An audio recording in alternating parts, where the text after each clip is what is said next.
Big home and nice bank account, and I ain't never take no shots. But a few times a nigga got loud. But I'm home and I'm lit, I'm the shit, man, I'm poppin'. Shine from my chain, pinky ring to my watch.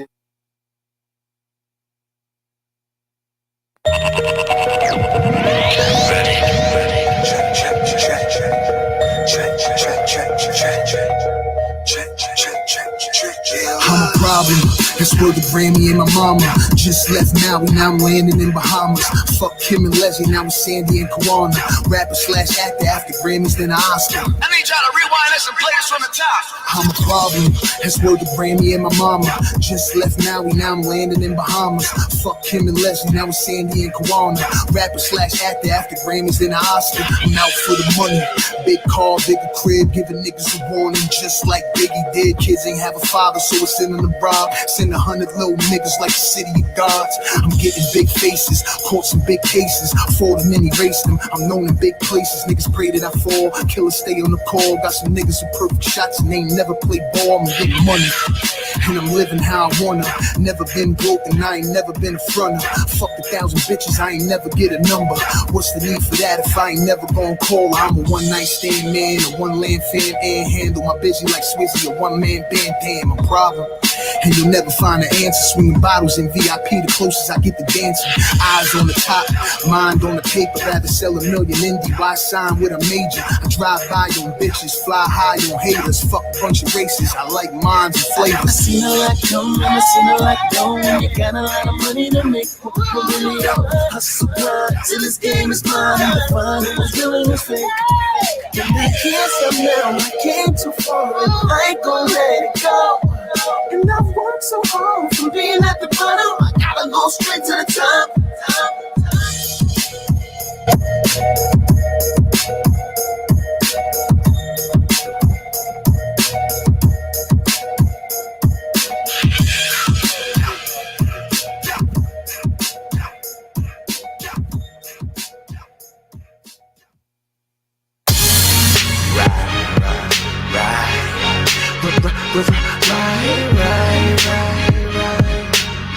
Swole, baby.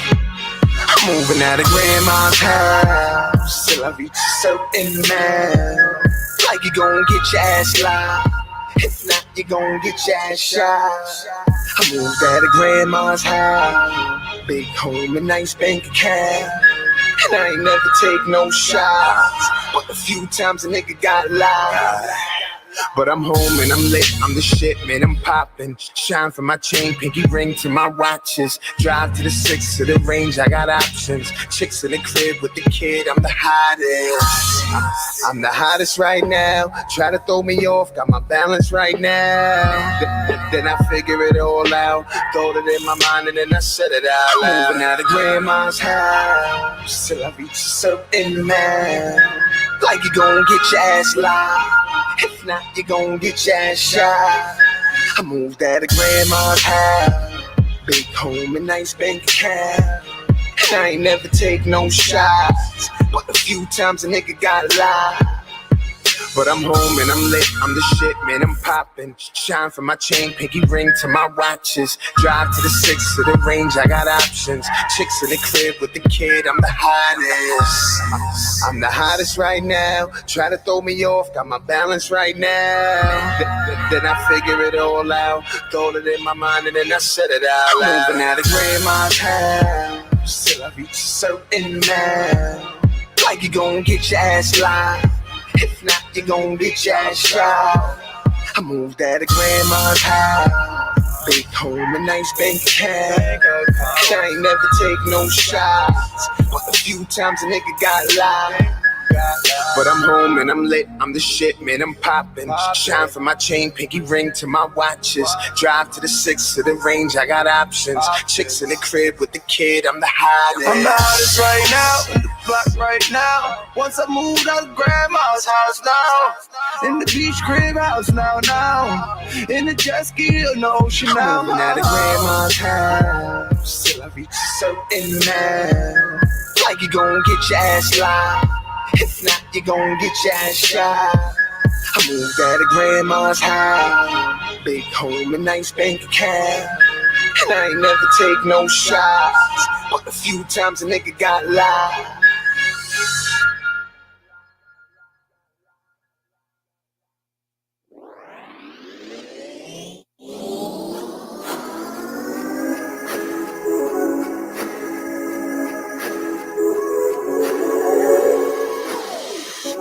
They cannot control me, they don't even know me.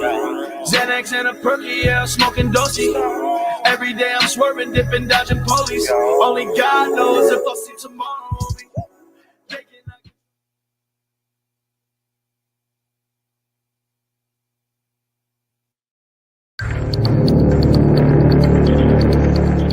2020 is pulling everyone's mask off. I mean, whether it's Democrats and their murder of the Me Too movement and their blind support for someone like Joe Biden.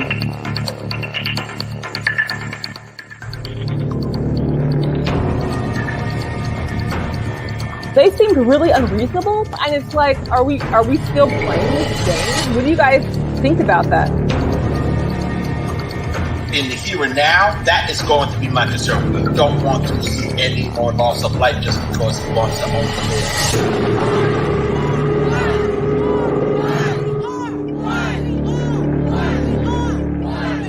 and then have these politicians who want to co-opt everything just because it's near election time. But solutions for these problems have to be positive, and they can't be based in policing. They just can't be based in more authoritarianism. They can't be. You don't arrest your way out of these problems.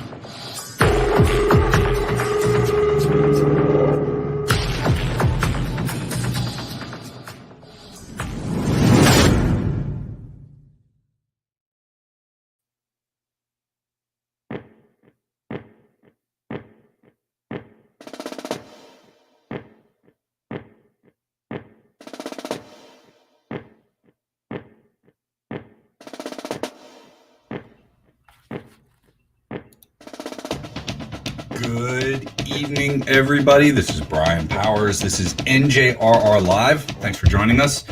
We come to you on Wednesday nights at 8 p.m. right here on Facebook and Twitter and YouTube, wherever else you get your streaming from. So it's really good to have you here tonight with us. We'll be joined by a panel of political activists, comrades. You know, we get together here every week. We try to celebrate a little art and talk about activism. That's the theme of this network. And this week's going to be no different. We're going to talk about art and activism.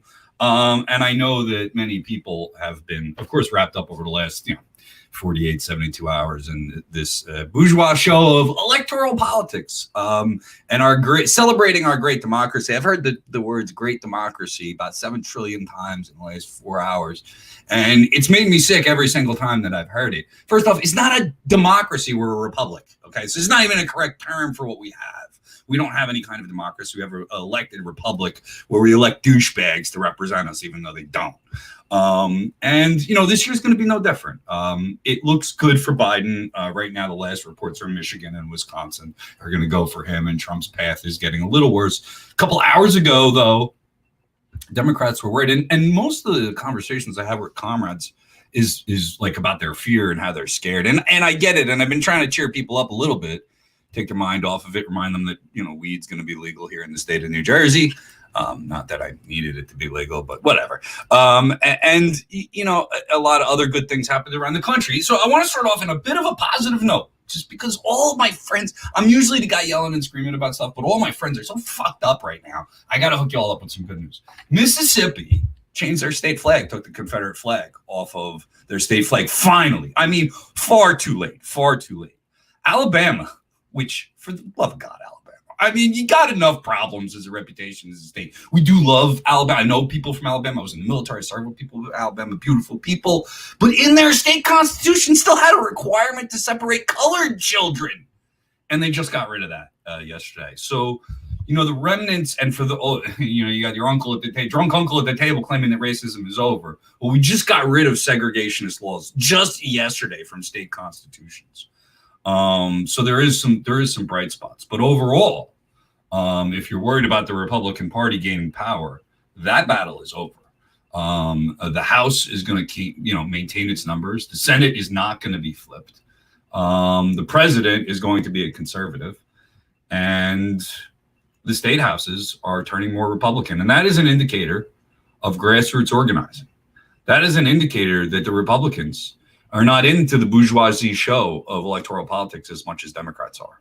They're more into talking to the proletariat. And having heard Donald Trump's messaging around the country, driving up and down as I move my family, I've listened to FM radio in different regions. And Donald Trump, for all of fascism and lunacy that he's involved in, he knows how to speak to people about the issues they care about. He knows how to speak to people in rural Maine about their guns. And he knows how to speak to them about their property rights and their ability to farm their land. I heard the commercials. The Democrats are talking about freedom, and I don't know what they're talking about anymore. They offer nothing. Donald Trump may be full of shit, but he's offering something, and people are latching on because they don't have much anymore, if anything. And we know that. And the result is a very sick society, which, millions and millions of people voted for a racist, fascist pig, or a racist, warmongering, racist, fascist pig. It doesn't really matter at this point. I'm going to bring in my co-host for the week, who I'm really excited to talk to, because over the last few months, we've been reaching outside of the walls of New Jersey to meet new people, make new comrades. And one of these people is a gentleman by the name of Trahern Crews. Trahern has some radio experience and stuff, but it's the first time here on NJRR Live. Welcome to the program, brother. It's nice to have you. How are you tonight? You're muted right now.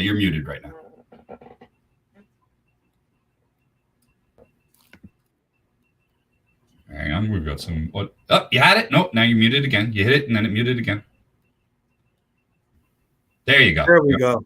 There you go. Welcome to the program. Let's try it one more time. Welcome to the program, Austin Crews from Minnesota, right? Yes, sir. Honored to be here. Thanks for having me on this show.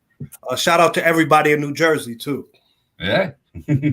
So tell us a little bit about yourself, your background, and how'd you wind up here on New Jersey Revolution Radio as my co-host tonight? So I've been an activist now with the BLM movement here in Minnesota for since about 2015. Before that, I ran as I was the campaign manager for Lena Denise Buggs, who ran as who was a Green, and that's how I got introduced to the Green Party and things like that. So yeah, that's how I got involved here with so then subsequently I ran her campaign, and then I became a part of the Green Party. Then I ran myself in 2015 with the city for St. Paul City Council. I was Green endorsed. Been doing a lot of activism work around racial justice issues, housing, transit, you name it, criminal justice reform, dealing with prison reform and how inmates are treated and things like that. So we've been very busy, and I got nominated to be a delegate for the Black Caucus, and then I got nominated to be a co-chair of the Green Party of the United States, and so that's where I'm at right now, and that's how I met you. Yeah, man. Yeah. So you've been heavily identified as a Green. So I mean, we're going to talk a little bit about presidential politics later. But I did want to talk a little bit about your activism. Looking through your Facebook page, of course, you're in Minnesota. How close are you? Do you live in Minneapolis, or are you nearby Minneapolis? How far have you been from the protesting going on? Well, we actually been organizing the protest, a lot of the protest. I'm the lead organizer for BLM Minnesota. We're not connected to the national chapter, so we're not connected to George Soros or Alicia Garza or anything like that.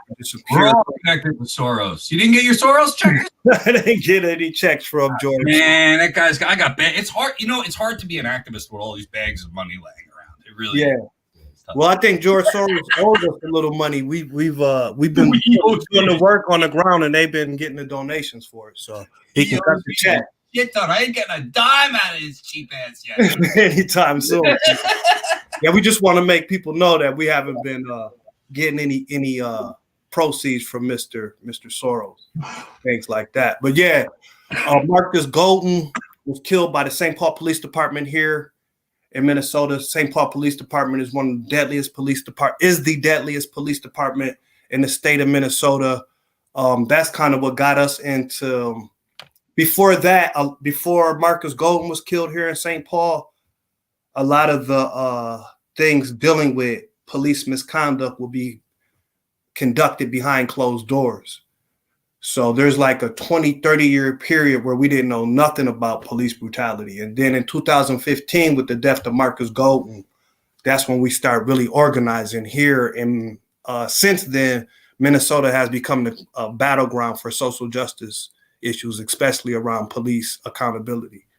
Certainly. I haven't talked a lot about Mr. Floyd in specific. While, we talk a lot about police brutality in here in New Jersey. I guess, one of the things, I talked about is trying to celebrate beauty. Part of the reason why we do art and activism here is to not just talk about police brutality, just talk about these wars, just talk about, because I think we get dragged down a little bit, by that kind of negativity. I mean, you're closer to the protesting than I've been. I've been relatively isolated. I have family. I don't have the capacity to get out to the streets like I used to. But certainly, a lot of our protests are family oriented. So you'll see people out there with strollers. You'll see people I just can't get out of the house. Kids on their shoulder, like 3 or 4 year olds on their shoulders. So we, even during MLK Day, they had the kids were out there. So we think if it's a good thing. If it's certain, depending on what we're doing, you might not want to bring the kids out. But for the beginning part of that, bring the kids out so they can experience what it's like to go up against white supremacy and institutional racism. No matter what color your child is, they should come out and see an experience of this history that's happening in America, the transformation of America that's happening. If you're 3 years old and up, we provide a safe space at the beginning of our rallies for all children. And we hope anybody listening across the country makes those rallies child-friendly, not Jeffrey Epstein child-friendly, but, child-friendly for kids to come out and have a great experience and experience history, and experience the transformation of America. You dig? All right. Well, that's true. I mean, we have we've done a lot of meetings in libraries where there's some childcare, and to have an organizer involved, that can maybe keep an eye on the kids while y'all have your meeting and stuff has been good. It's more difficult during the pandemic, but certainly, I get where you're coming from. About that, what about the effect on you and your comrades around you? This is a long time going, and I know people were hitting it hard in the streets initially, even here in New Jersey. There were protests going off every day. Some days 2, 3, 4 protests. It's the number of protests is quelled, but the level of protesting I don't think is quelled. I think it's just shifted.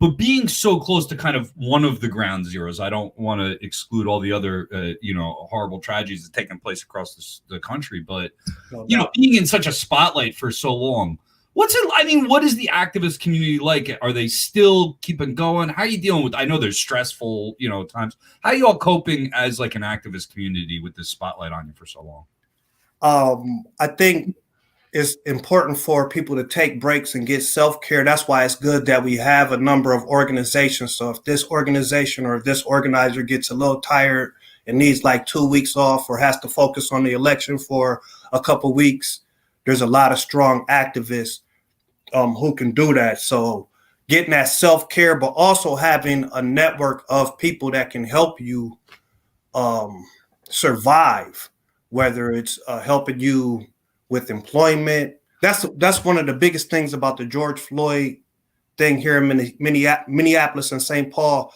is we've seen people come together. We've seen people come together and help people with diapers, clothing, food, whatever you need. That was the biggest thing because it wasn't just George Floyd. It was right before George Floyd, we had information about my sister.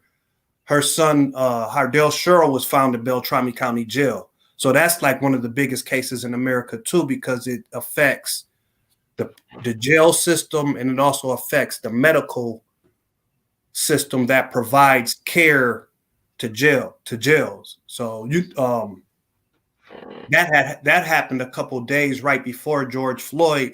Then combine that with COVID-19, which was happening too, where people were in their house for months and months.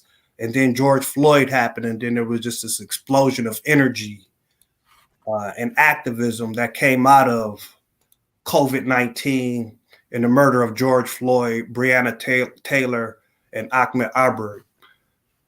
Yeah, it's so many names at this point. We're begging for the systemic change that we also sorely need.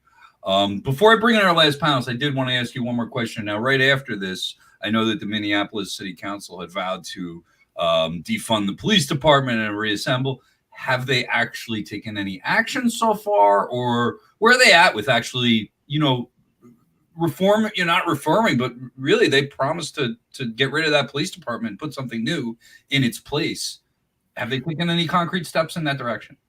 I think a lot of that has halted, and I think they have very good intentions, but I just think that they didn't do enough outreach to the community that is impacted by police brutality or that deals with police the most. So I think as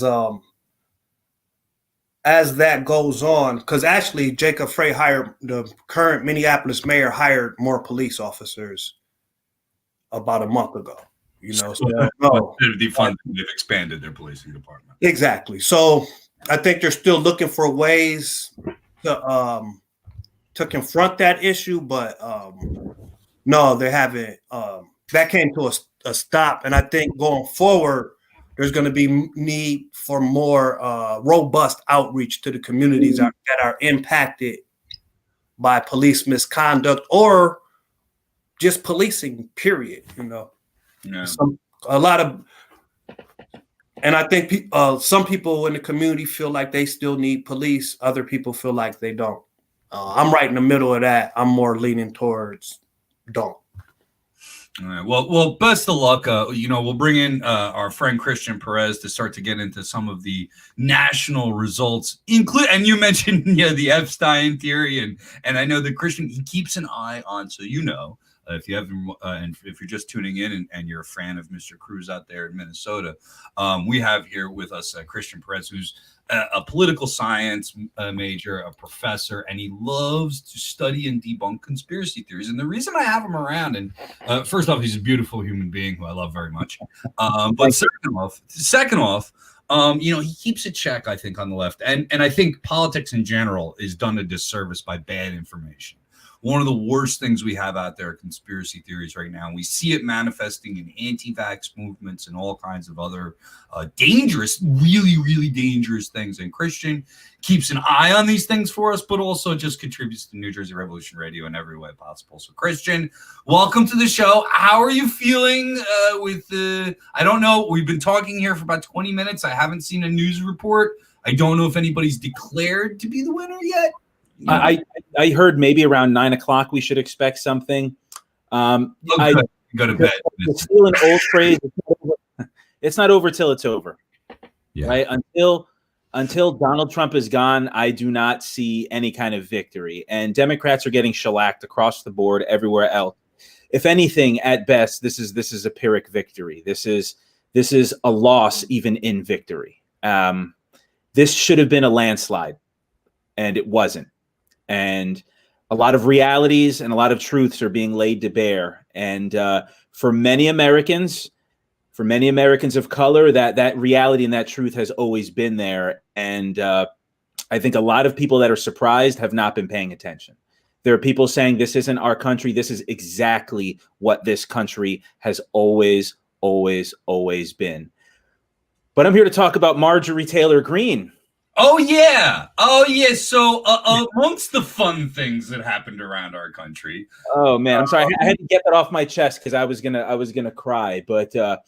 Yeah, QAnon. Our good friends at QAnon. Sorry, Daryl, we didn't have you on the program tonight. Sorry, Daryl. But we love you. But let's mention his favorite crew of people. Let's quickly, in a nutshell, QAnon. Who's QAnon and why? Why? QAnon is a conspiracy theory in a nutshell that alleges that high-ranking Democrats, Hollywood celebrities, political bureaucrats, and other powerful individuals are running a ring of child torture camps where they rape children, drink their blood, steal their adrenochrome. There may or may not be aliens or monsters involved. This is a conspiracy theory that piggybacks off of anti-Semitism from the Middle Ages and anti-communism from the McCarthy era. This goes back to the Satanic Panic of the 80s. Like I said, the Middle Ages anti-Semitism and the fear that daycare centers were a communist plot in the 1960s.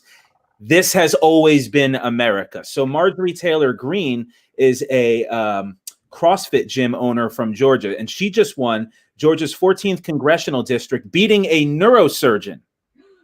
Yeah, that was my wife gasping. She beat a neurosurgeon in the state of Georgia. The people of Georgia looked at a neurosurgeon and a CrossFit gym owner who said that Muslims are taking over. So she's an Islamophobe.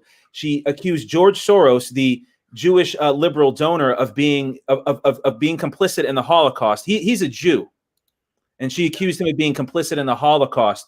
I mean, just a complete madwoman. And she has now infected the halls of Congress. Now, Congress has never been clean or pure, and it's been filled with crooks. But to allow such a baseless, moronic, stupid conspiracy theory this much power, it's almost unprecedented.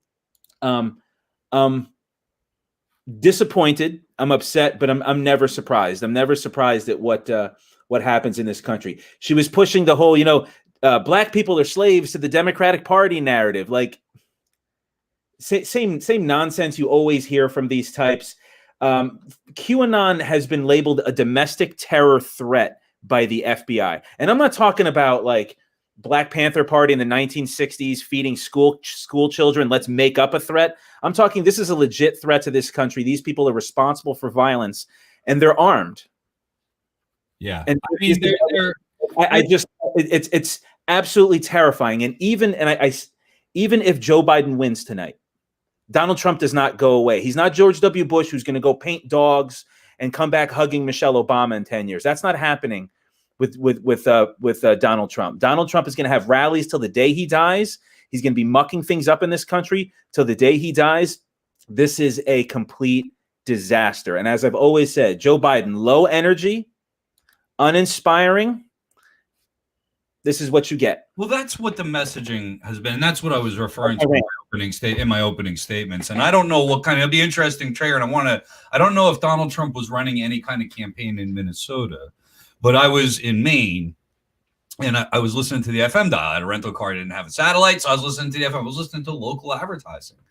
And I think we on the left and liberals and Democrats only listen to we on the left and liberals and Democrats talking about Donald Trump as opposed to actually hearing Donald Trump.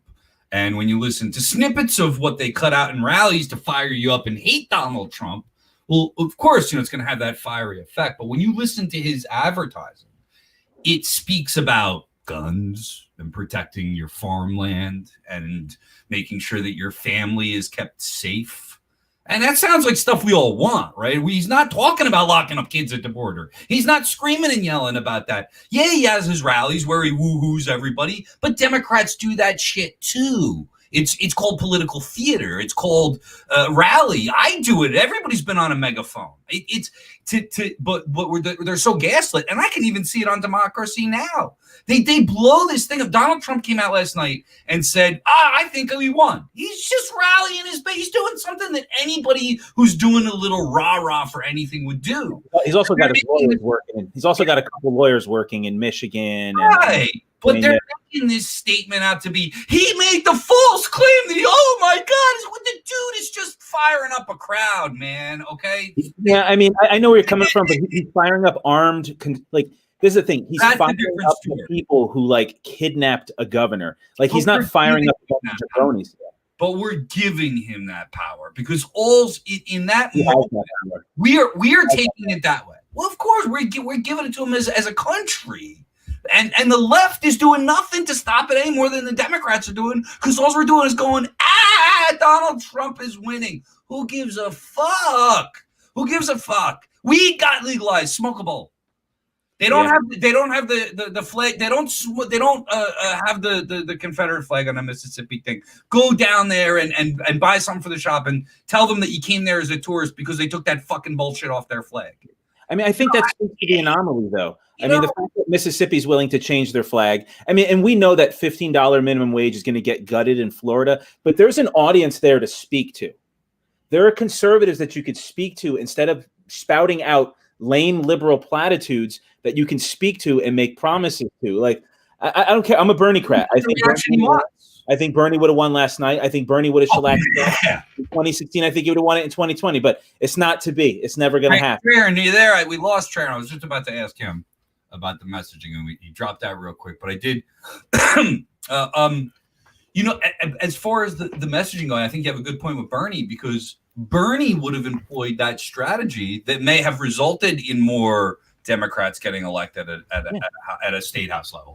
People want policy. But people are not stupid anymore. The Democrats don't organize. They don't do shit. They hang out in corporate boardrooms, collect a fuck ton of money, and have image consultants put out terrible advertising.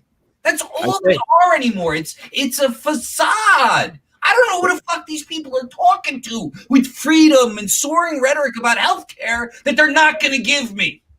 Yeah. Bill Clinton said he was going to end welfare as we know it. That was 30 years ago.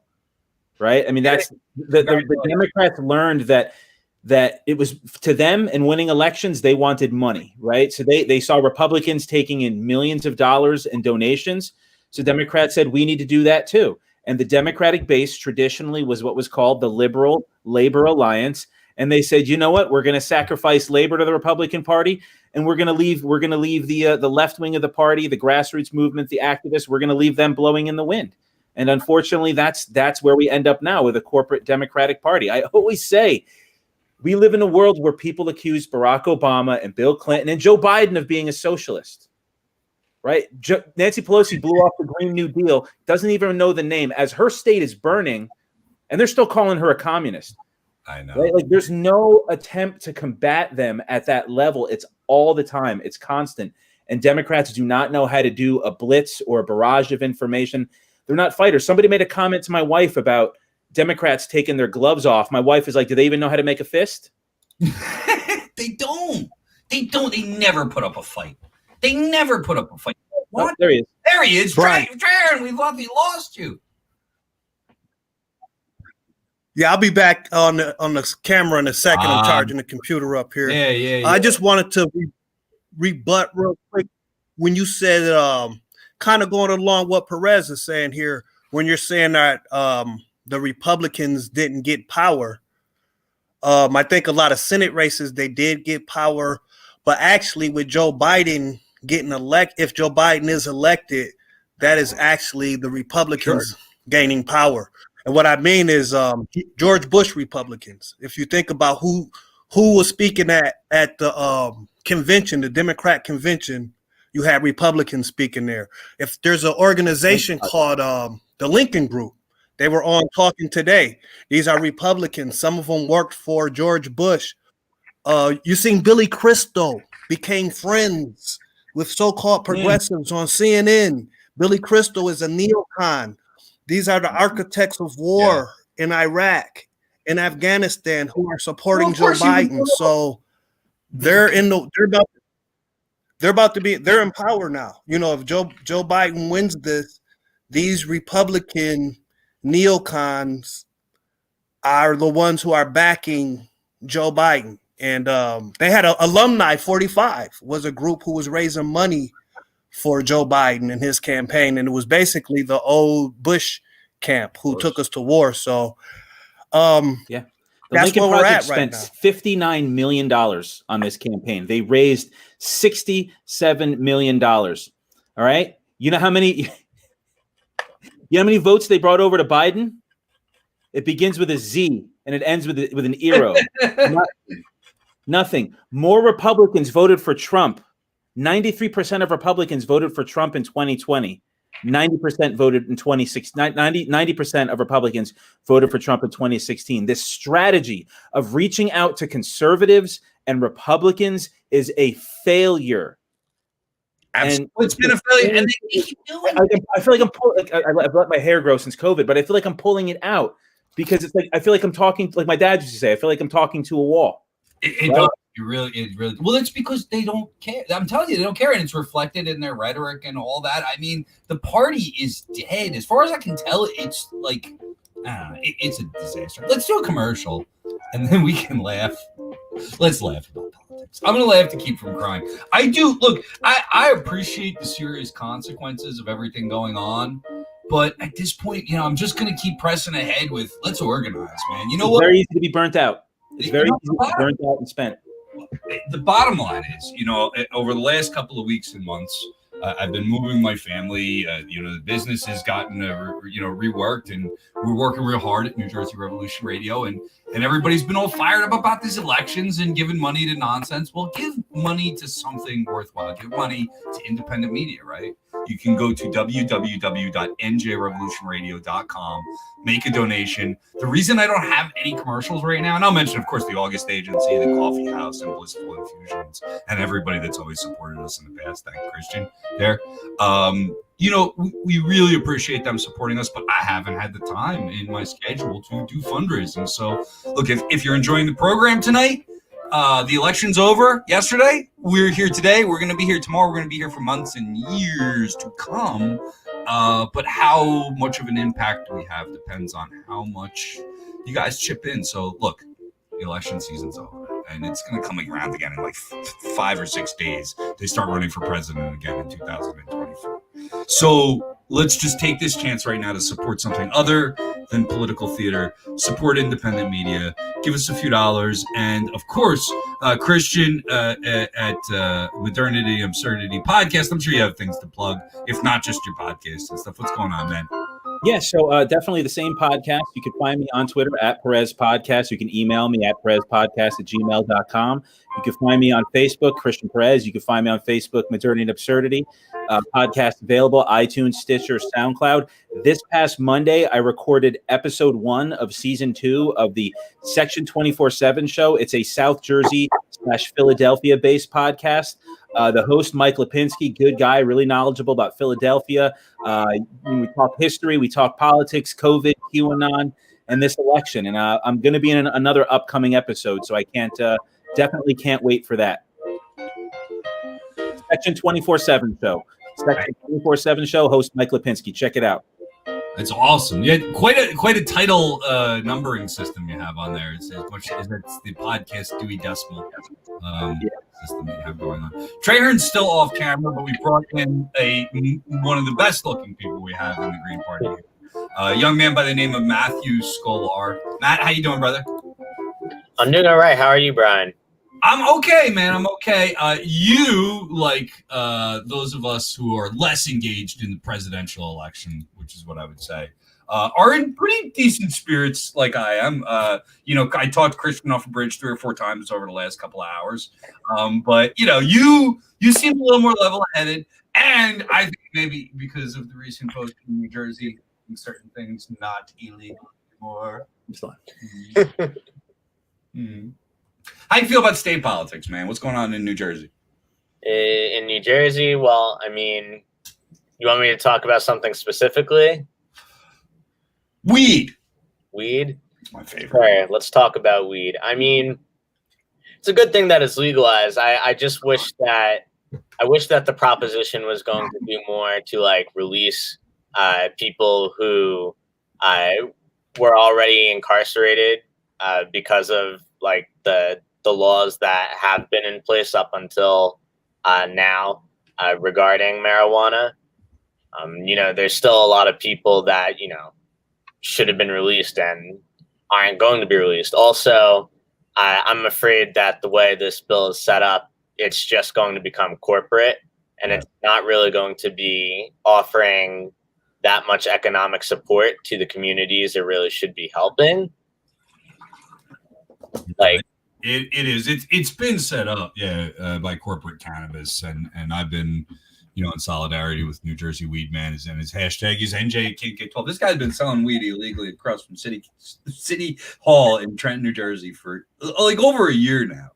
In defiance of this, and now it's going legal, and he will still, by the way, be selling it illegally because it didn't get really legalized. All they did was set up a system to profit from cannabis, and it's unfortunate that they did it that way, but that's the way they did it. I mean, I got arrested. I mean, even with a medical card, I'm legally allowed to smoke weed, and still. I got dragged into a jail cell by Middlesex County sheriffs. I mean, and when people ask me, well, and right now, as a matter of fact, I have a court date tomorrow for resisting arrest, even though they've dropped the possession of marijuana charges. And when people ask me, well, why do you still have charges pending? Why are you under arrest? It's very simple. The officer who arrested me has a very tiny penis, and there's nothing I can do about that. And no law they will ever pass will give Officer Vandergroot of the Middlesex County Sheriff's Department a larger penis, and it's unfortunate, and I feel badly for him. But these kinds of things empower cops. So I guess and what I'm afraid of is that now we give corporate cannabis the license to sell cannabis, but we don't give black market dealers like New Jersey Weed Man the ability to sell cannabis, and so cops will have just as much reason to beat people up and throw them in jail and do weird things. Sure. And then drag the person that they did it to into court on charges. And then there's also Proposition 3 that passed regretfully. That was about the redistricting with the census results. The state is trying to claim, and not even the whole state legislature, it's really Democrats in the state legislature are trying to claim that, the census results, they might be coming late, and because they might be coming late, we're going to delay changing the district boundaries in New Jersey. As far as I'm concerned, that's just a ploy for Democratic incumbents to stay in their seats longer and not have to be held accountable to changing demographics, because what's going to happen is that means for at least 2 additional years, it's not just 1 additional year that they're delaying for 2 additional years, the redistricting. And a lot of these communities that have had a lot of immigrant populations come in from Latin America and Asia, those communities are going to be severely underrepresented in the state legislature for an additional 2 years. Man. Trahern, are you there, buddy? I don't see you, but I see you muted. I'm not sure.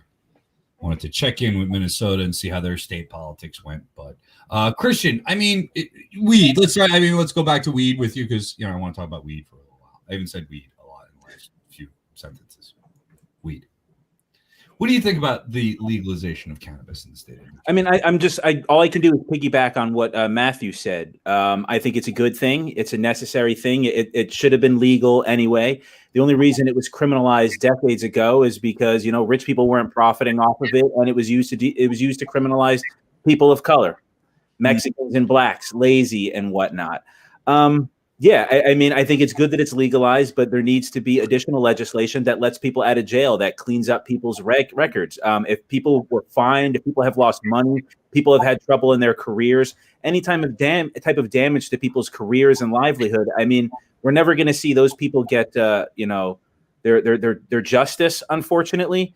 But something needs to be done, and we need to get those people out of prison. We need to clean up those records. It's absolutely absurd that we're going to have primarily white-owned businesses profiting off of an industry that was primarily run by people of color. In many places, not in all instances, but in many areas, urban areas, and places like New York and New Jersey, that's definitely the case. Yeah. Well, I think we have to take this liberal strategy of let's put pressure on them, to try to do the right thing. But that's where we're at right now. Trahern, what went on in Minnesota? Any exciting state measures take place as far as like redistricting? Is your state run by the mafia as well? So they just hold on to their seats with all death grips of power, or is that just New Jersey? I don't think much changed at the state or in the House, but there was ranked choice voting on the ballot in Bloomington, Minnesota, and in Minnetonka. So we're waiting to see the results of that. So those were some of the most exciting measures that we were keeping an eye on. That's the thing that the Green Party has been very kind of pushing a lot. I know Greens here in New Jersey have been going after a lot of ranked choice voting. I'm not sure if Matt has worked specifically on ranked choice voting at all during his time. Matt, have you seen any progress on ranked choice voting around the country as well? Can you hear us? Well, I mean, I can tell you what I know in New Jersey. I'm loosely involved with the push for ranked choice voting in New Jersey. I'm not super involved with that campaign, but I'm familiar with the people who are, and I kind of do see the emails. But they're starting a campaign here in New Jersey to get ranked choice voting. I mean, I personally for me, probably wouldn't take advantage of the ranked choice voting so much, assuming that it was like a 3 or 4 way race where you had a Republican, a Democrat, a Green, and a Libertarian. Like I wouldn't rank some of those other choices, but I also understand the liberals who are like, well, we don't want to be spoilers. So, I see where ranked choice voting is very helpful for, allowing those people to feel like they're not spoilers and be able to vote their conscience and not feel bad about it. Yeah. Maine had a Senate race with ranked choice voting, and I know there was a Green even involved in it. It didn't seem to come into play as the incumbent Susan Collins won the 5th term, and that was announced just a few hours ago. Even though they passed ranked choice voting, and I guess Greens are very hot on this around the country, it didn't make a difference in this big Senate race, which I believe is the second one because we had a candidate. So I guess my question is are we wasting our time? I mean, honestly, my theory, here's my theory. We've got police brutality out there. We've got environmental concerns. We've got, all these other social justice issues and things that are fucked up in our society. And elections right now, voter turnout is nobody gives a fuck. Are we really communicating to people by pushing ranked choice voting? Did you want to go first, Matt? Or honestly, we have ranked choice voting here in some of the Minneapolis and St. Paul and Minneapolis and city council races. And I think us as Greens kind of go into what you're saying. I was just looking at the exit polls, national exit polls. The number one issue was the economy. 35%. Racial inequality was number 20. Then the coronavirus, then crime and safety, then healthcare policy. So I think us independents and Greens, those are some of the things that we should be looking at. So we're not, because we have policies that address all those issues, but it's just making sure that or even with we won't be able to, like the black community can't take advantage of black elected officials because sometimes we're not organized. The Green Party won't be able to take advantage of ranked choice voting because we're not organized. Yeah. So if we're not polling at a certain percentage in a race, we'll get knocked out in the first round and it doesn't even matter. Or the Democrat Party will win in the first round and get over 50% of the vote in the first round, and then it's over. Yeah. So it just comes back to being organized and having that electoral structure down to the precinct level, down to the block captain level, all the way up to the state level, so that we could start winning elections and stuff and have an infrastructure in place to do it. Yeah, Christian.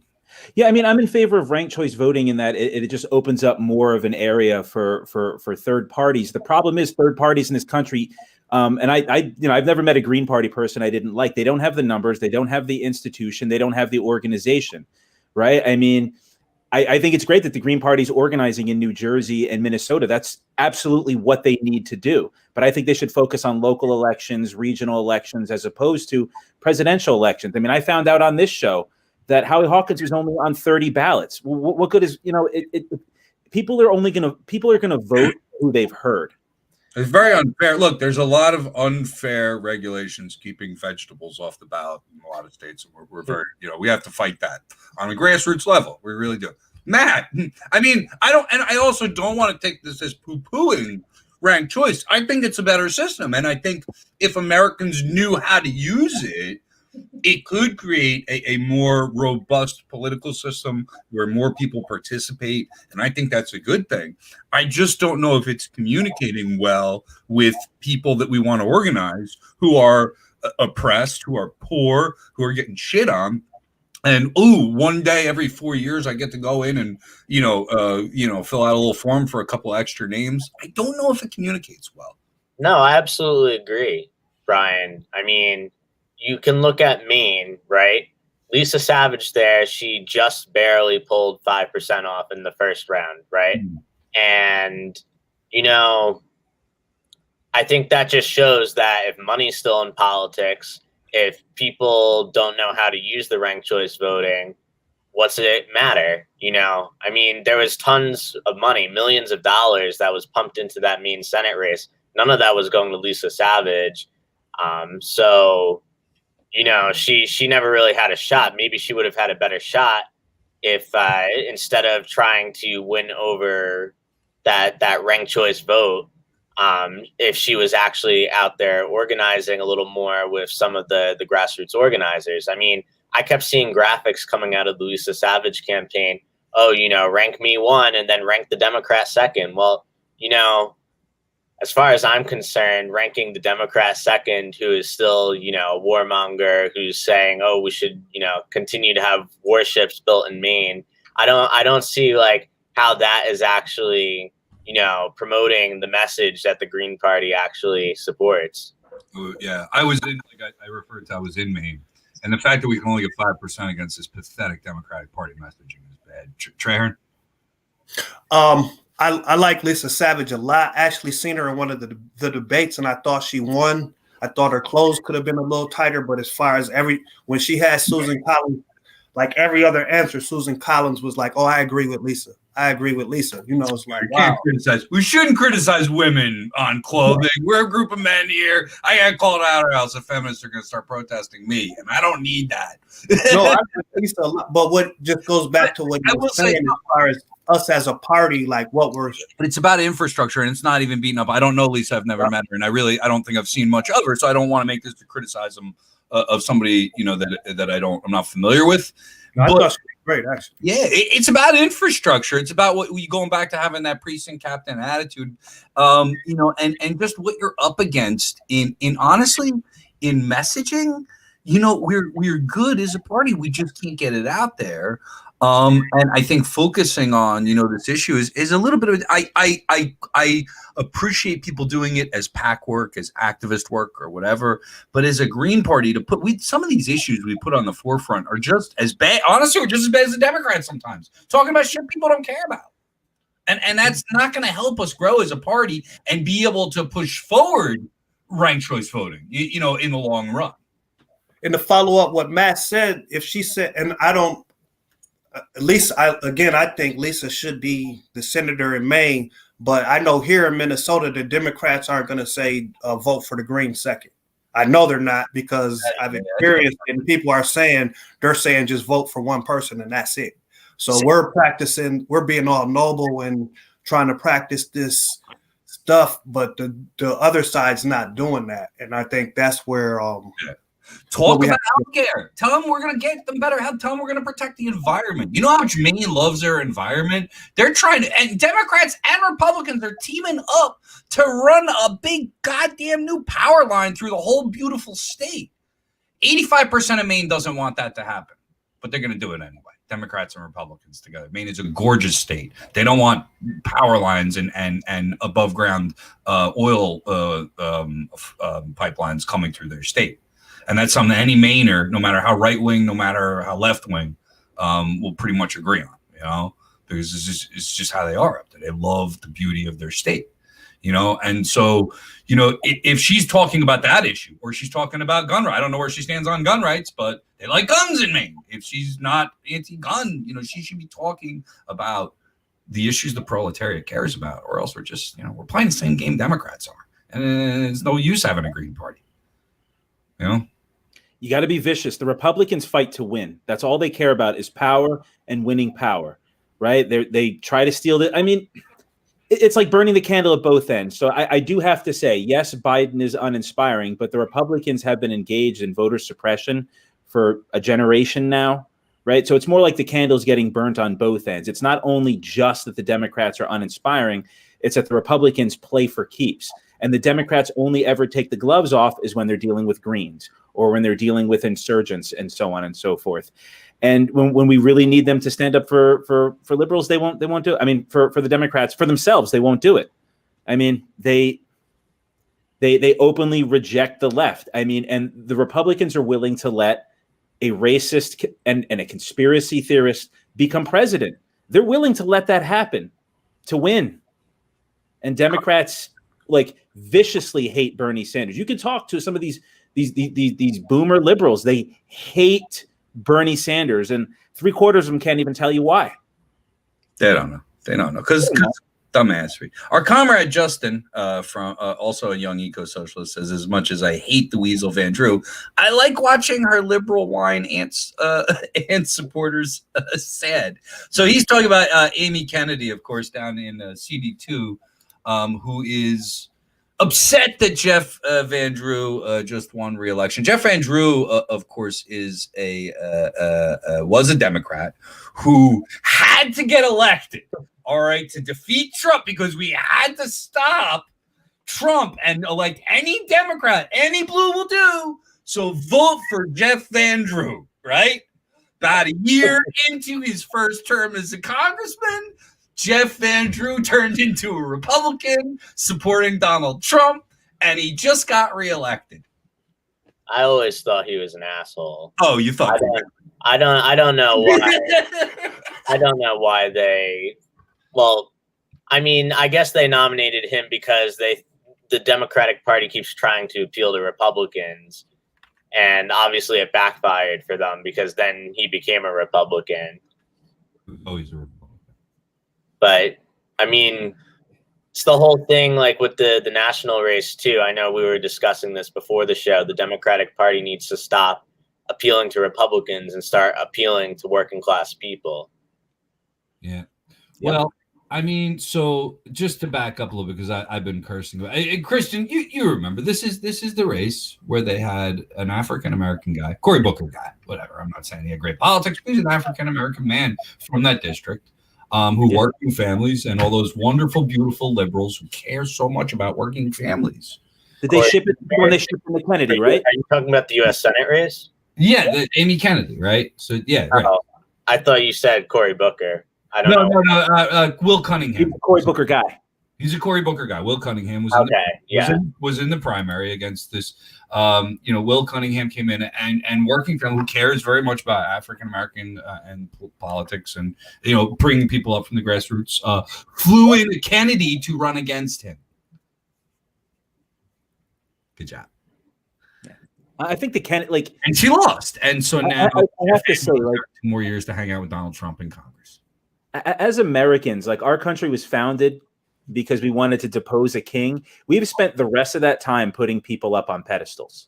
And like I was saying, I don't care about Chelsea Clinton. Stop trying to make me care about Chelsea Clinton. Stop trying to make me care about that goofy redheaded Kennedy. Stop trying to make me care about these people. I don't care. I don't care that your daddy was a president, that your mommy was a senator. I don't care, because you're not going to speak to me. You're rich. It's how white supremacy keeps going. Yeah, I mean, I asked my dad as a kid. In the family. Yeah. I asked my dad as a kid. I said, "Pop, are presidents rich?" He said, "They are when they come out." So right? I was talking to our comrade Lark, who's on the show. We were having a conversation about politics, and she says, "LA is a place where nobody comes from there. Nobody comes from LA." And so when people come there from the East Coast, where we all get jobs because of our families and because we're white and stuff like that, we're like, people just look at us like we're idiots, because we kind of are. We're used to getting a job at a library, not because we know the Dewey Decimal System, but because our uncle is a mayor of a town who is in charge of a library. There's never, and I saw it in Trenton. There's literally good 75% of people are just not qualified to do what the important things that they're doing. And as a matter of fact, the working families, did you know who our new Secretary of Labor is in New Jersey? No. You want to guess? Oh, no, they shipped that guy in from No. I was thinking of something else. Oh, go ahead. And Lily Mejia. That's what I heard. I want to look this up. Is it true? She's one of the North Jersey Democrats, right? So she ran working families during the $15 an hour campaign. Oh, that's right. I used to get the emails with her name on them back in the day. And I don't know her, so I don't really have an opinion. I do. And basically the end of that campaign, when 15 Now just kind of dropped out of it, was working families took it over and handed it over to business people and millionaires. The end of the campaign was press conferences with business owners instead of people that work for a living. It was the most embarrassing fucking thing I've ever seen in my life. And if it's true that she's a Secretary of Labor or got some job within the Murphy administration, it's just another example of somebody that sells out everybody and then gets promoted, which is what happened with the $15 an hour campaign. It's just a complete sellout. We're sitting here in was it going to be $12 an hour this year? Yeah, looking for 15 Now 5 fucking years ago, man. Yeah, no, it's ridiculous. And Brian, I can speak a little bit about the 15 Now campaign, because I was involved with some of that. Because I hadn't realized exactly where people actually stood on the issue. Yeah. When I was involved with 15 Now, I thought it meant 15 Now. And obviously, a lot of the players. I was one of the founders. That's what we meant. Yeah. What was that? I was one of the founders here in New Jersey. It is what we meant. Yeah, no, and a lot of these people who latched onto the campaign, they changed it to 10 years from now. And I remember I was doing work with Make the Road New Jersey, and we had youth involved with that who were like, yeah, we need 15 now. And then we got slapped with a bill, and that bill was it was even worse than what they ended up passing. But what they ended up passing was stupid too, because it excluded farm workers, it excluded migrant workers, excluded tipped workers. We wouldn't put our name on it. 15 Now wouldn't put their name on it. No, it didn't include any of them, and it only included teen workers because we fought like hell, and it was still a slap in the face because we still weren't getting 15 Now.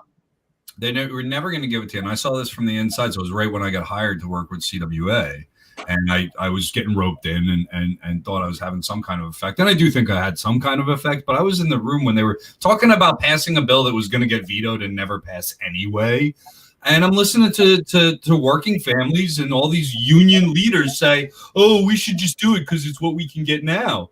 Because they wanted to make politicians look good. They didn't give a fuck what the minimum wage was. And these aren't even Democrats. These are union leaders, union presidents, people that organize unions, selling us out because they didn't want to confront Craig Coughlin. They didn't want to confront Steve Sweeney. They're fucking bullshit artists. And I was on that conference call saying, no, why would we put our name on this? It's pathetic. It's not going to pass anyway. Who cares? Take a stand. And they wouldn't do it because they don't have the balls to do something that wouldn't even done nothing.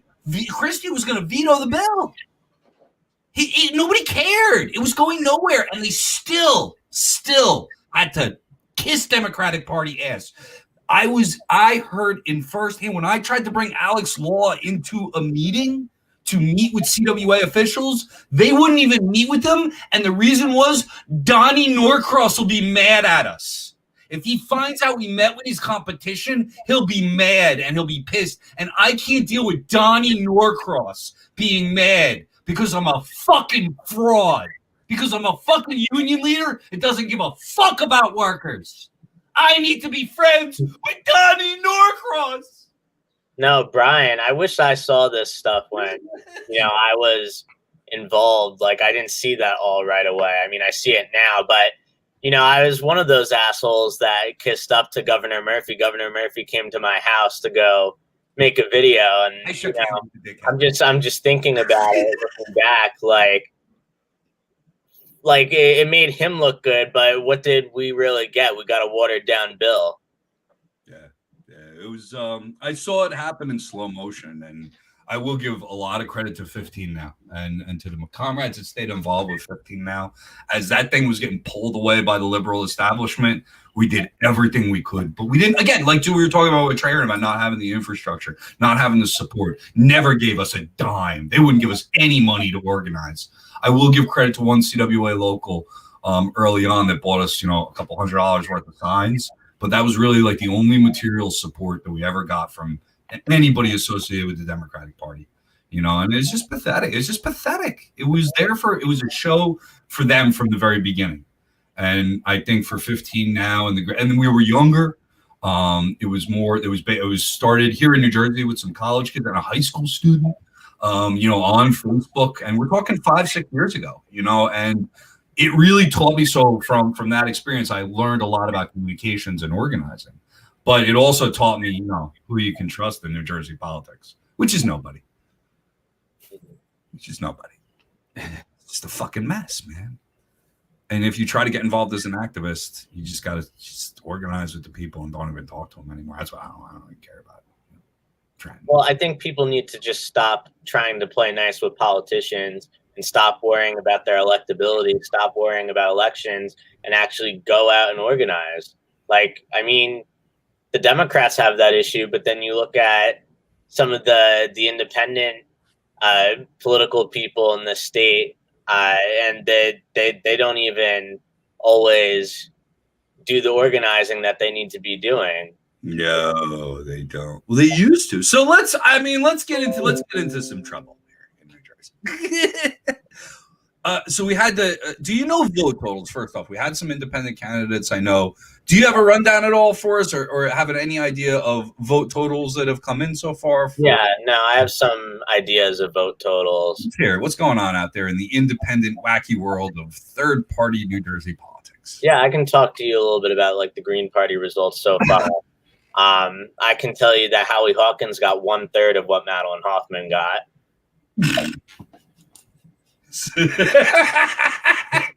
I'm just saying. How did Gloria do? Do we know how Gloria La Rivera did? Gloria, I think it was 0.1% or something like that.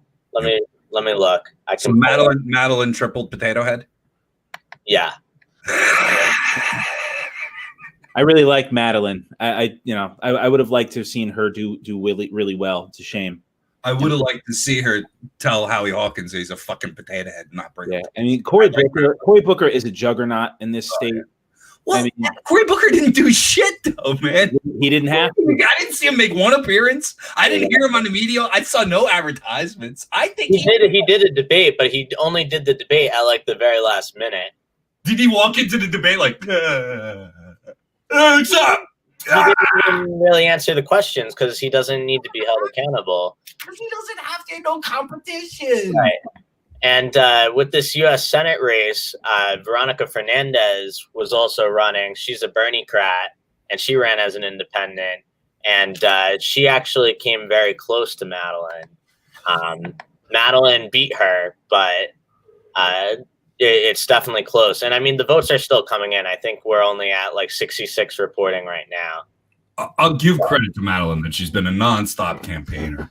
Yeah, she's a workhorse. Yeah, she's a workhorse, and she's been out there, and she does it, with genuine, love for these anti-war causes and things that she represents. So she's really worked very hard, and I hope she gets some good vote totals. But I mean, she's gonna beat 2018. That's awesome. She got about 20,000 the last time around running against Bob Menendez. She got 25,150 in 2018. She's currently at 22,166 with only 64% of the vote reporting for the U.S. Senate race. So that means she's on track to get well over 30,000. Depends on where the votes come in from, though, too. If you're Southern Jersey votes, a lot less Madeline. Brian, when you look at third-party support, though, third-party support's roughly even throughout the state. Really? Okay. All right. Well, good. I mean, she ran an okay campaign. Again, I'd love to see more party building, but I think that's like, looking, from the party side, which I've always been a party guy. So I've always been like, hey, candidates are out there to, help to bring attention to the party because we need infrastructure and you need to. So it's great to have candidates. I mean, we're a political party, so we should. Well, Brian, I worked on Madeline's campaign, and I can say that as far as I'm concerned, the national race wasn't very supportive, not as supportive as it needed to be. I mean, we were trying to do phone banking, and it only happened when it actually needed to happen. And it got, Madeline was pushed to the bottom of the script with this, she was hardly even mentioned in their script. I mean, there was a lot of communication issues with the national campaign. Infrastructure. I'm sorry. How much money did the Greens raised nationally? Is there any indication of that? And then B, what was it? How much money have they raised? And then that's actually the question. Well, then does anybody know how much money they raised? The second point was this is why you need numbers. This is why you need bodies. Well, we have members, but they're not dues paying. Right there. I'm sorry? So we have members, but they're not dues paying. Well, I mean, and that's the thing. I mean, even if you need bodies and you need money to run a campaign, and it's like, how many people can Howie Hawkins get together? If they're focusing all their money on Howie, someone like Madeline gets eaten up. And it's a shame because, like I said, I keep saying, they should focus on local and regional elections. I honestly feel like Madeline Hoffman probably has more name recognition in New Jersey than Howie Hawkins has nationally. Right. I would make that claim. For what it's worth, I would make that claim. No, absolutely. Yeah, I mean, Madeline, she's got the track record. She's got the videos. You could say, look, Madeline's there. She's trying to close up the camps and all that stuff. She's got the track record. I mean, Howie Hawkins, nationally, I mean, I don't know. It is what it is. I also think there's just issues nationally with the way the campaign was run. I mean, Howie could have done better if the national campaign actually, did some more grassroots organizing. But what did they really do? They focused on, these vote totals, which the vote totals would naturally go up if they did more grassroots organizing. And then when it came to ballot access, everybody's blaming COVID-19. Which did COVID-19 maybe contribute slightly? I don't know, maybe, but I think really it's just, a lack of organization. I mean, I know in Louisiana, what happened was they collected the signatures and then they didn't get turned in. In Pennsylvania, apparently something was faxed that wasn't supposed to be faxed. Yeah, I saw it. It was a disaster. I mean, I was on the inside of it, and it was a disaster. And then unfortunately, egos got involved, and I mean, it's just, I mean, I think that because Howie had run so much and he was a popular guy in New York and done good things for the Green Party in New York, that might translate nationally. I supported him. I mean, I did genuinely support the guy for a period of time. But once I saw the operation, I was like, holy shit, Matt, you don't know the half of it. And I wish we had more time to beat up the potato head. But, we can't focus on that forever. It's over. We have shit to do. We have organizing. We have mutual aid going on. There's workers' rights are going to be attacked no matter who gets elected. So I just want to encourage, Matt, all your comrades. Trahern, sorry we lost you tonight, buddy, but you come back for the next one. We liked having you here until you had the tech issues. But before we go, Christian, one last word. Yeah, I mean, nothing really. I mean, just thanks for having me. If you can, check out the Section 24/7 podcast, Section 24/7 show. It's a podcast. I was recently featured talking about COVID, QAnon, and then this election that still hasn't ended. You can find me on iTunes, Stitcher, SoundCloud, my podcast. I'm on YouTube, and you can find me on Facebook at Modernity and Absurdity, Twitter at Perez Podcast. If you ever want to chat, email me, perezpodcast@gmail.com. That's the plug. Matthew, I know you're getting ready for school. It looks like you may be in some type of dormitory establishment there. So I appreciate you coming on during a busy time. You got any activism going on? Anything you need to draw attention to before we go? Yeah, I mean, I'll just contribute this. I chair the Young Ecosocialists of the Green Party. We're the youth caucus of that party. And, I think, honestly, we have a strong voice in this party, and we do need to continue building our voice because, we are the future of that party, and our voices should be heard. So I'm going to encourage anybody who wants to get involved with the Young Ecosocialists. They can do that. Follow us on Instagram. That's at young.ecosocialist.nj. And you can see some of the work that we're doing. And, we welcome everybody to come, join us and build a strong green message that, is involved with grassroots organizing. And yeah. Cool. Thanks a lot. Yeah, a lot of great people in the Young Ecosocialist organization. So I appreciate what you guys are doing there. If you can give a few dollars, please give a few dollars. I'm going to be here. I'm going to be here through elections, during not elections. This show is not about elections. Even though we talk about them, I like to bring them up as just a point of fact. It's just another topic. We'll be talking about a lot more things coming up as we combine art and activism. I want to thank It's War Baby, ITZWARBABY on Spotify for contributing the song Grandma's House, which I'll be playing a few more times. We like to put a tune in your head over months and weeks or so. So if you would like, to contribute to New Jersey Revolution Radio and provide us with some music, hit me up.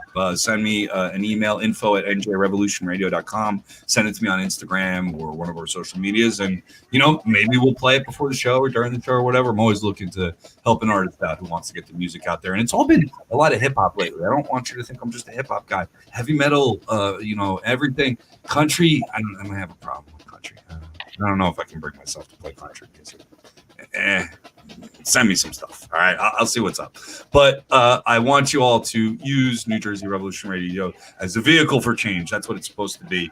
So until next week at 8 p.m., this is Brian Powers, and I want to remind everybody that the police can quit their jobs. Take care.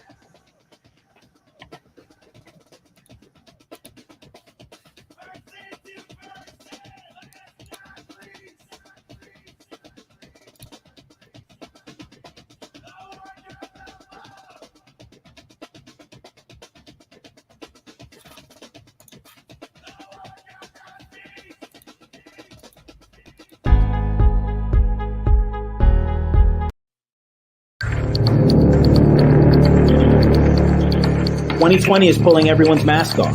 I mean, whether it's Democrats and their murder of the Me Too movement and their blind support for someone like Joe Biden.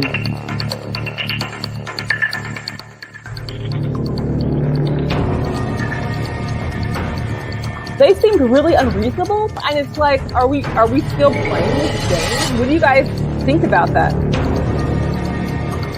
In the here and now, that is going to be my concern. We don't want to see any more loss of life just because he wants to own the business.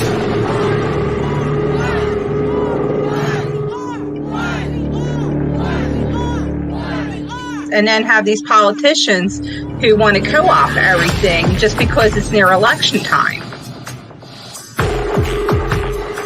But solutions for these problems have to be positive, and they can't be based in policing. They just can't be based in more authoritarianism. They can't be. You don't arrest your way out of these problems.